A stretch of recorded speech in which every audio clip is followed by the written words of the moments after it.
एक बात है जो अमीर लोगों को बाकियों से अलग करती है, वो अपनी सैलरी पर ज्यादा ध्यान नहीं देते। आज हम उन 5 नियमों के बारे में बात करेंगे जो उनकी सोच को गाइड करते हैं और जो किसी को भी असली दौलत बनाने में मदद कर सकते हैं। पर उन रूल्स पर जाने से पहले एक सवाल, एक बहुत ही कॉमन सवाल, क्या मोटी सैलरी का मतलब है कि कोई अमीर है? आज ना इसी सोच को, इसी मिथ को जड़ से खत्म करने वाले हैं। और यहीं से सारा खेल बदल जाता है। फोकस इस पर नहीं है कि हर महीने अकाउंट में कितना पैसा आ रहा है। असली बात तो यह है कि समय के साथ क्या जोड़ा जा रहा है, क्या बनाया जा रहा है। एक बात हमेशा याद रखनी है, कमाई तो आती है और चली जाती है, लेकिन जो चीज अपनी होती है ना, असली दौलत वही बनाती है। तो चलिए शुरू करते हैं पहले और सबसे जरूरी नियम से। ये वो बुनियाद है जिस पर दौलत की पूरी इमारत खड़ी होती है। रूल नंबर 1, सैलरी को भूल जाइए।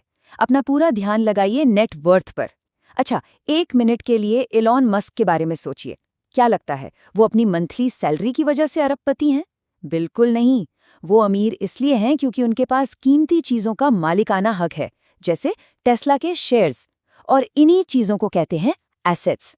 देखिए, सैलरी से घर के बिल तो चुक जाते हैं, पर अमीर बनाते हैं एसेट्स। तो ये नेटवर्थ है क्या भला, जिसके बारे में इतनी बात हो रही है? इसको ना एक फाइनेंशियल रिपोर्ट कार्ड समझिए। मतलब आपके पास जितनी भी चीजें हैं उनकी कुल कीमत, उसमें से आपके सारे कर्ज, सारी देनदारियां घटा दीजिए। बस जो बचा वही है नेटवर्थ। है ना सिंपल? और सबसे अच्छी बात क्या है, इसी कैलकुलेट करना बहुत ही आसान है। बस एक लिस्ट बनाइए उन चीजों की जो अपनी है, जैसे घर, स्टॉक्स या सोना। फिर एक दूसरी लिस्ट बनाइए उन चीजों की जो कर्ज हैं, जैसे कोई लोन या क्रेडिट कार्ड का बकाया। अब पहली लिस्ट में से दूसरी को माइनस कर दीजिए। हो गया। अब सारा फोकस इस बात पर होना चाहिए कि ये नंबर हर साल लगातार कैसे बढ़ता जाए। ठीक है, तो अब गेम का स्कोर कार्ड तो समझ आ गया, यानी कि नेटवर्थ। तो अब बात करते हैं कि इस गेम को खेलना कैसे है, और ये सब कुछ टिका है कैश फ्लो को कंट्रोल करने पर। तो आता है रूल नंबर 2, अपनी कमाई से कम में जीना। सुनने में तो बड़ा सीधा साधा लगता है ना, पर हम सब जानते हैं कि होता क्या है। जैसे ही सैलरी बढ़ती है, प्रमोशन मिलता है, अचानक से वो नया वाला फोन, वो बड़ी गाड़ी, सब अच्छे लगने लगते हैं। इसी को कहते हैं लाइफस्टाइल इन्फ्लेशन का जाल। बस इसी जाल से बचना है। अपनी कमाई और अपने खर्चे के बीच का गैप जितना बढ़ाएंगे, उतनी ही तेजी से अपनी नेटवर्थ को बढ़ते हुए देखेंगे। और यहीं पर एक जादुई नंबर आता है, सिर्फ 10%। जी हाँ, सिर्फ 10%। ये छोटा सा नंबर किसी की भी फाइनेंशियल किस्मत को पूरी तरह से बदल सकता है। ये वो कम से कम हिस्सा है जिसे सबसे पहले अलग रखना है, जो हमें सीधे ले आता है रूल नंबर 5 पर। सबसे पहले खुद को पे करो। देखिए, ज्यादातर लोग क्या करते हैं, सैलरी आई, सारे बिल चुकाए, खर्चे किए, और फिर महीने के आखिर में जो कुछ बचा उसे सेव कर लिया। लेकिन अमीर लोग इसका ठीक उल्टा करते हैं। सैलरी आते ही सबसे पहले कम से कम 10% अपने लिए इन्वेस्ट करते हैं, और फिर जो बचता है उससे अपने खर्चे चलाते हैं। ये बस प्रायोरिटीज का एक छोटा सा बदलाव है, पर इसके नतीजे बहुत बड़े होते हैं। चलो, मान लिया कि पैसा बचा लिया, बहुत अच्छे। पर अब क्या? अब उस पैसे को काम पर लगाना है।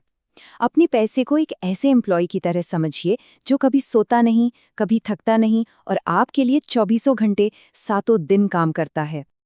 अब आता है रूल नंबर 3, अच्छे और बुरे कर्ज के बीच का फर्क समझना। बुरा कर्ज क्या है? वो लोन जिससे ऐसी चीजें खरीदी जाएं जिनकी कीमत वक्त के साथ घटती है, जैसे एक नई चमचमाती कार जो शोरूम से बाहर निकलते ही अपनी वैल्यू खो देती है। और अच्छा कर्ज, या जिसे स्मार्ट लोन कहना चाहिए, वो है जिससे ऐसे एसेट्स खरीदे जाएं जिनकी कीमत समय के साथ बढ़े। सबसे अच्छा एग्जाम्पल है जमीन। तो अगली बार लोन लेने से पहले बस एक सवाल खुद से पूछना है, ये कर्ज अमीर बनाने वाला है या और गरीब? और ये रूल बहुत बहुत जरूरी है। रूल नंबर 4, पैसे को कभी भी खाली मत बैठने दो। बैंक अकाउंट में पड़ा हुआ कैश शायद सुरक्षित लगता हो, पर सच तो ये है कि वो धीरे धीरे अपनी ताकत खो रहा है। महंगाई एक अदृश्य दीमक की तरह है जो आपकी पैसे की खरीदने की शक्ति को अंदर ही अंदर खा जाती है। जरा इस पर एक नजर डालिए। सोचकर देखिए, आज से 10 साल पहले 10,000 रुपए की क्या वैल्यू थी और आज क्या है। या यूं समझिए, आज से कुछ साल पहले मैकडॉनल्ड्स का एक बर्गर कितने का आता था और आज कितने का आता है। बर्गर तो वही है, बदला क्या? पैसे की कीमत।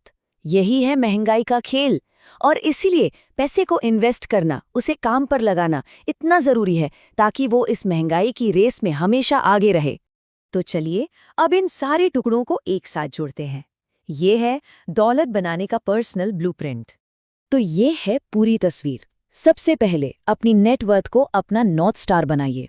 हर फैसला इसी को देख के लेना है। दूसरा, अपनी कमाई से कम में जीकर और सबसे पहले खुद को पे करके इस नेटवर्थ को लगातार बढ़ाइए।